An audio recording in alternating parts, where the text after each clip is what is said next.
नमस्कार और में आपका स्वागत है। नमस्कार। आज हम एक ऐसी कहानी की तह तक जा रहे हैं जो उत्तर प्रदेश के सहारनपुर से शुरू हुई और हरियाणा के जंगलों में एक बहुत ही खौफनाक अंत पे खत्म हुई। हाँ, ये कहानी है उमा और बिलाल की।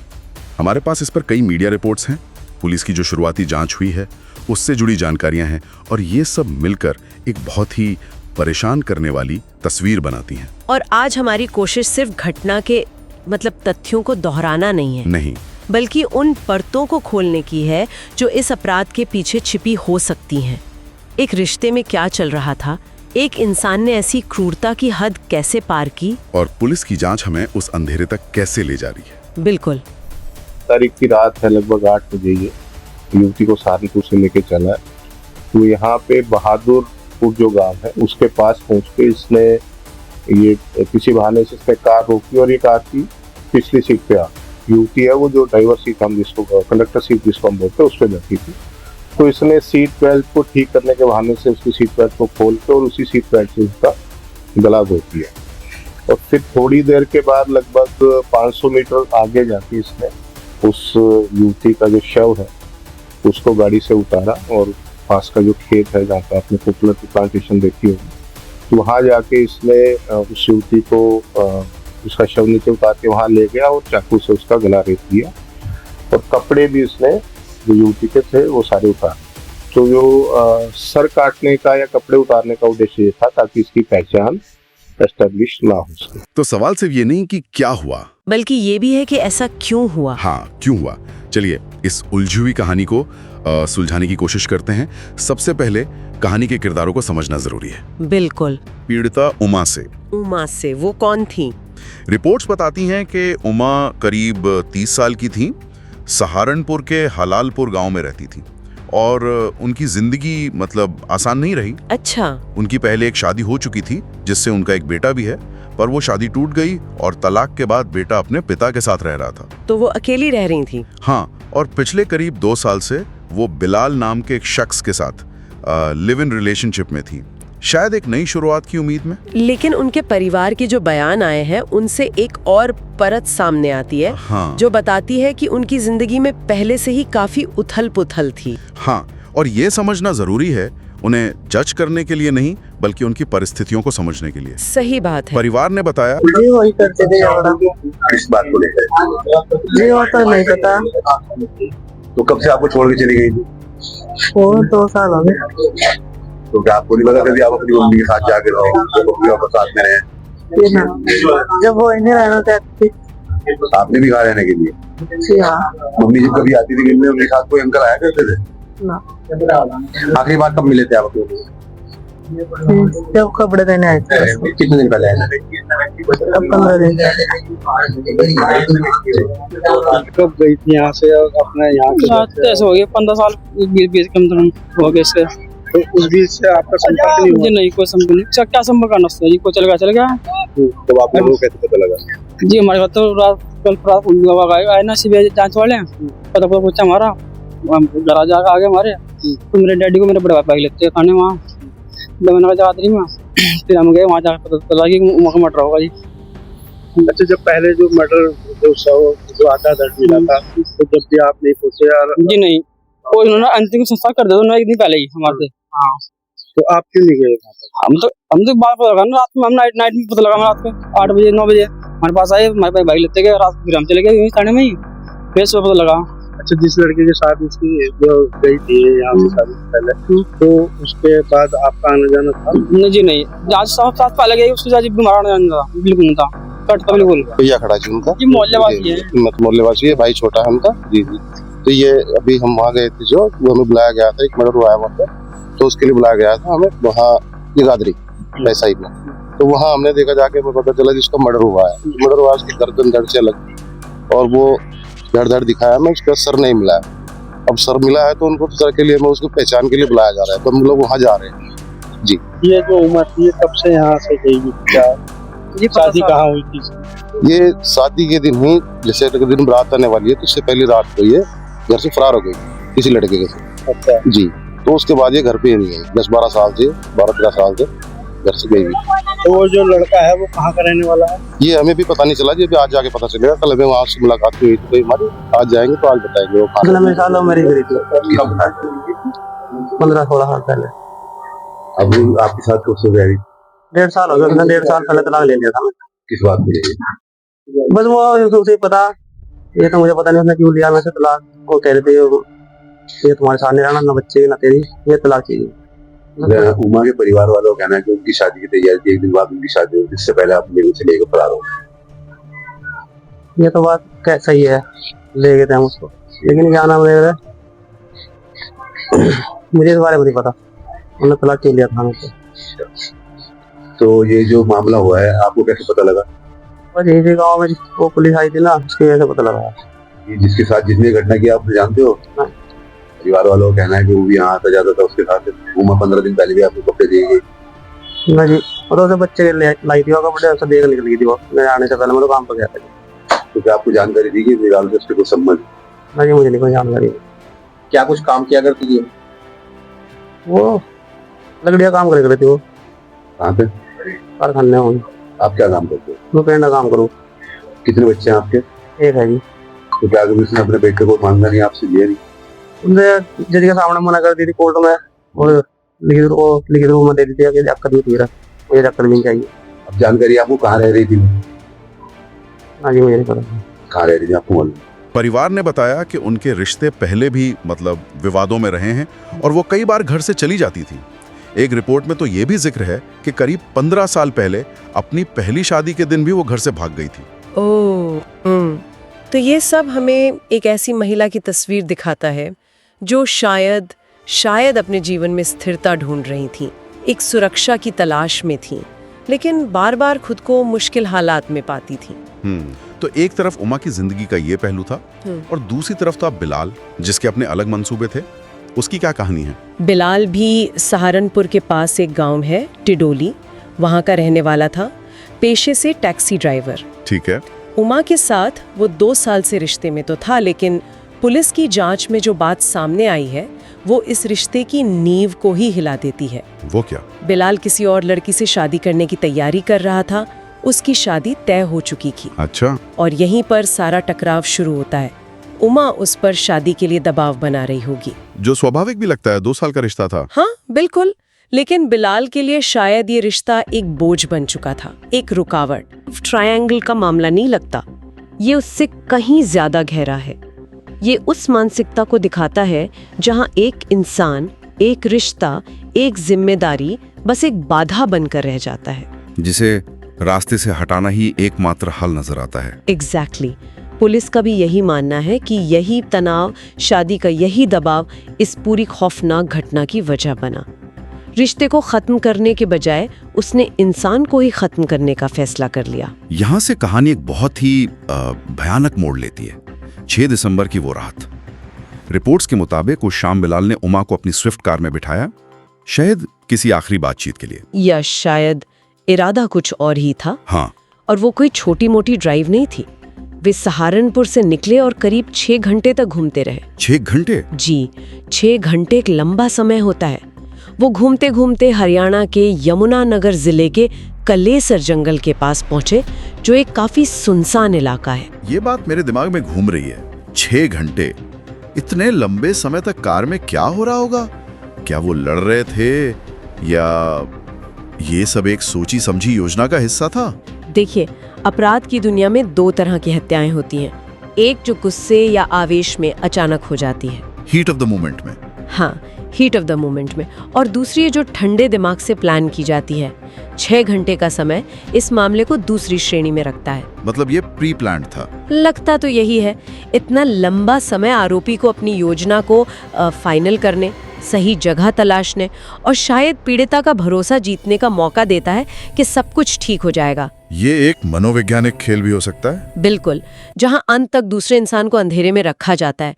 ये अचानक भड़के गुस्से का नतीजा कम और एक पूर्व नियोजित अपराध ज्यादा लगता है। और उस ड्राइव का अंत बेहद क्रूर था। रिपोर्ट्स में कहा गया है कि रास्ते में ही बिलाल ने उमा की गला घोंटकर हत्या कर दी। कुछ सूत्रों ने सीट बेल्ट का इस्तेमाल बताया, तो कुछ ने मीट काटने वाले छुरे का भी जिक्र किया है। और इसके बाद जो उसने किया वो इस अपराध को और भी ज्यादा विभत्स बना देता है। हाँ, हत्या के बाद वो शव को कलेसर के जंगल में एक सुनसान जगह पर ले गया और वहां उसने उमा का सिर धड़ से अलग कर दिया। इस तरह की क्रूरता के पीछे की साइकोलॉजी क्या होती है? अक्सर एक बहुत ही ठंडा और शातिर दिमाग होता है। पहला मकसद तो होता है पहचान मिटाना। हाँ, बिना सिर के शव की शिनाख्त करना नामुमकिन जैसा हो जाता है। लगभग नामुमकिन। ये जांच को भटकाने और खुद के लिए बचने का समय निकालने की एक घिनौनी चाल होती है। लेकिन ये सिर्फ पहचान मिटाने की कोशिश से ज्यादा कुछ लगता है। एक तरह की नफरत, एक गुस्सा भी दिखाता है। बिल्कुल, ये सिर्फ एक फॉरेंसिक काउंटर मेजर नहीं है। ये पीड़ित को पूरी तरह से डीह्यूमनाइज करने, मतलब उसे एक इंसान के दर्जे से गिराकर सिर्फ एक वस्तु बना देने की कोशिश है। कि उसके मन में कोई सम्मान या भावना बची ही नहीं थी। चुकी है, शव को क्षत विक्षत कर दिया गया है। अगले दिन 7 दिसंबर को हरियाणा हिमाचल सीमा पर पुलिस को एक महिला का सिरविहीन नग्न शव मिलता है। ये किसी भी पुलिस टीम के लिए एक बुरे सपने की तरह है। एक ब्लाइंड केस। हाँ। आपके पास एक शव है पर कोई चेहरा नहीं, कोई नाम नहीं, कोई पहचान नहीं। आप शुरू कहां से करेंगे? पुलिस के पास कुछ भी नहीं था। उनका पहला काम तो गुमशुदगी की रिपोर्ट चेक करना रहा होगा। हाँ, आसपास के सभी थानों में। लेकिन ये भी एक बड़ी चुनौती थी, क्योंकि शव मिला हरियाणा में और गुमशुदगी की रिपोर्ट अगर कोई होती तो शायद यूपी में दर्ज होती। और यहीं पर इस केस में आधुनिक तकनीक की एंट्री होती है। हाँ, जिसने इस अंधेरे में पहली रोशनी दिखाई। पुलिस ने सिर्फ पारंपरिक तरीकों पर भरोसा नहीं किया। सही कहा।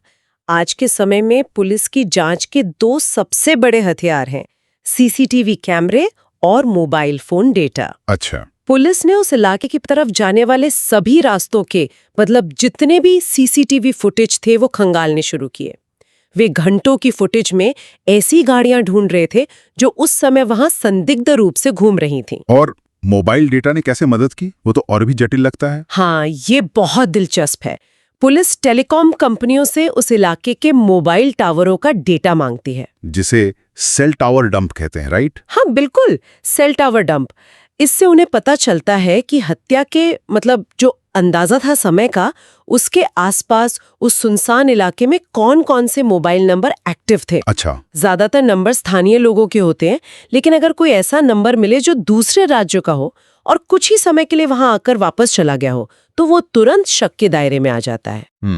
तो पुलिस ने सीसीटीवी फुटेज में मिली एक स्विफ्ट कार और सेल टावर डेटा में मिले एक यूपी के नंबर को जोड़ा और धागे सीधे बिलाल तक पहुंच गए। बिल्कुल, ये क्लासिक पुलिसिंग का एक बेहतरीन उदाहरण है, जहां तकनीक और जमीनी जांच एक साथ काम करती है। तो यमुनानगर पुलिस सहारनपुर पहुंची। हाँ, उनकी टीम सहारनपुर पहुंची और बिलाल को गिरफ्तार कर लिया। शुरुआती पूछताछ में ही वो टूट गया और उसने अपना जुर्म कबूल कर लिया। और फिर उसकी निशानदेही पर पुलिस ने उमा का सिर भी पास के ही इलाके से बरामद कर लिया। तो बिलाल अब पुलिस की गिरफ्त में है, लेकिन सिर्फ गिरफ्तारी से तो केस साबित नहीं होता। अब असली चुनौती सबूत जुटाने की होगी। हाँ, अब जांच का सबसे जरूरी चरण शुरू हुआ है। तो इस मोर्चे पर क्या हो रहा है? बिलाल पुलिस रिमांड पर है, जिसका मतलब है कि पुलिस उससे लगातार पूछताछ कर रही है ताकि हर छोटी से बड़ी जानकारी निकाली जा सके। उनका पहला लक्ष्य है हत्या में इस्तेमाल हथियार, यानी उस छुरे को बरामद करना। अगर वो मिल गया तो बहुत मजबूत सबूत होगा।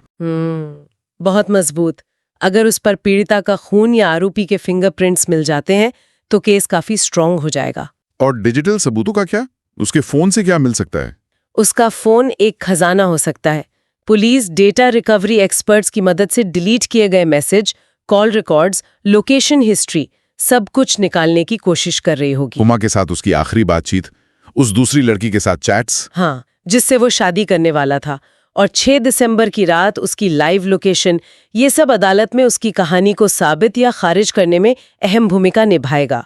और इसके अलावा डीएनए सैंपलिंग और पोस्टमार्टम रिपोर्ट जैसे वैज्ञानिक सबूत तो हैं ही, जो केस की रीढ़ बनेंगे। इस मामले में एक और पेच ये है कि ये एक से ज्यादा राज्यों में फैला हुआ है। जी, ये एक बहुत बड़ी प्रशासनिक और कानूनी चुनौती होती है। आरोपी और पीड़िता यूपी के, लेकिन शव हरियाणा में मिलता है। जी। इससे जांच कैसे उलझ जाती है? दोनों राज्यों की पुलिस को मिलकर काम करना पड़ता है। सबूतों का लेन देन, गवाहों के बयान, अधिकार क्षेत्र, इन सब में काफी कागजी कार्रवाई और कोऑर्डिनेशन लगता है। इसी वजह से शायद एसआईटी बनाई गई है। बिल्कुल। ऐसे मामलों में अक्सर एक विशेष जांच दल यानी एसआईटी का गठन किया जाता है। और एसआईटी बनाने का मतलब सिर्फ ये नहीं है कि केस जरूरी है ना, इसका एक मकसद होता है। हाँ बिल्कुल, एसआईटी का मतलब है कि जांच के लिए एक डेडिकेटेड और एक्सपर्ट अधिकारियों की टीम लगा दी गई है जो सिर्फ और सिर्फ इसी केस पर फोकस करेगी। उनके पास ज्यादा संसाधन होते हैं और वो अंतर्राज्यीय बाधाओं को तेजी से पार कर सकते हैं। तो ये दिखाता है कि पुलिस इस मामले को गंभीरता से ले रही है। बहुत गंभीरता से। और वे यह सुनिश्चित करना चाहते हैं कि चार्जशीट में कोई भी कमी न रह जाए। तो पुलिस के अनुसार हत्या का मकसद अब लगभग साफ है। बिलाल उमा से पीछा छुड़ाना चाहता था ताकि वो दूसरी लड़की से शादी कर सके। लेकिन जो बात मुझे सबसे ज्यादा परेशान कर रही है वो है इस अपराध को अंजाम देने के बाद उसका व्यवहार। और यही इस केस का सबसे खौफनाक मनोवैज्ञानिक पहलू है। हाँ, रिपोर्ट्स कहती हैं कि इस जघन्य अपराध को अंजाम देने के बाद बिलाल वापस अपने घर गया और बिल्कुल सामान्य, एकदम नॉर्मल, जैसे कुछ हुआ ही नहीं हो। हाँ, अपनी शादी की तैयारियों में लग गया था। ये कैसे मुमकिन है? एक इंसान के दिमाग में ऐसा क्या चल रहा होता है कि वो इतनी बड़ी घटना के बाद ऐसे व्यवहार कर सकता है? ये सवाल हमें इंसान के मनोविज्ञान के सबसे अंधेरे कोने में ले जाता है। इस तरह के व्यवहार को अक्सर गंभीर मनोरोगों से जोड़ा जाता है, जैसे कि साइकोपैथी या सोशियोपैथी। अच्छा। इसकी मुख्य विशेषता होती है सहानुभूति की, मतलब एम्पैथी की पूरी तरह से कमी। ऐसे व्यक्ति के लिए दूसरे इंसान भावनाएं रखने वाले लोग नहीं, बल्कि शतरंज के मोहरे मुते हैं, जिन्हें अपनी जरूरत के हिसाब से इस्तेमाल या हटाया जा सकता है। बिल्कुल। मतलब उसके लिए उमा का कत्ल एक काम था, एक टास्क, जिसे पूरा करने के बाद वो अपनी टू डू लिस्ट के अगले काम पर, यानी शादी की तैयारी पर बढ़ गया। लगभग ऐसा ही। इसे कंपार्टमेंटलाइजेशन कहते हैं। अपने जीवन के अलग अलग हिस्सों को एक दूसरे से पूरी तरह अलग रखने की क्षमता। एक हिस्से में वो एक क्रूर हत्यारा है और दूसरे हिस्से में वो एक दूल्हा बनने की तैयारी कर रहा है। और उसके दिमाग में इन दोनों के बीच कोई नैतिक दीवार नहीं है, कोई अपराध बोध नहीं है, कुछ भी नहीं। ये शांत और सामान्य व्यवहार ही असल में उसकी असामान्य मानसिकता का सबसे बड़ा सबूत है। ये दिखा दे कि उसके लिए ये रिश्ता और ये इंसान कितने मायने रखते थे। शून्य।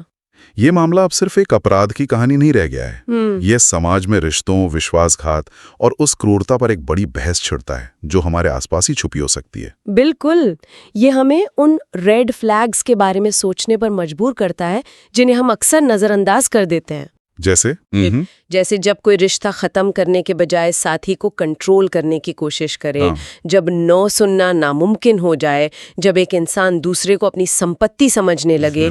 ये सिर्फ एक खराब रिश्ते के संकेत नहीं है, ये खतरनाक मानसिकता के संकेत हो सकते हैं। हाँ, जांच अभी जारी है और कई और तथ्य सामने आएंगे, लेकिन इस केस ने जो मनोवैज्ञानिक सवाल उठाए हैं वो लंबे समय तक हमें परेशान करते रहेंगे। ये पूरी चर्चा एक बहुत ही परेशान करने वाले सवाल पर आके रुकती है। हाँ, और वो सवाल ये है कि हम अक्सर राक्षसों को अंधेरी गलियों और सुनसान जगहों पर ढूंढते हैं, लेकिन ये मामला हमें याद दिलाता है कि सबसे खौफनाक काम कभी-कभी वो लोग करते हैं जो सतह पर बिल्कुल सामान्य दिखते हैं, जो हमारे साथ उठते बैठते हैं, शादी की योजना बना रहे होते हैं, बल्कि ये है कि वो उसके बाद बिना किसी शिकन के जी कैसे सकता है।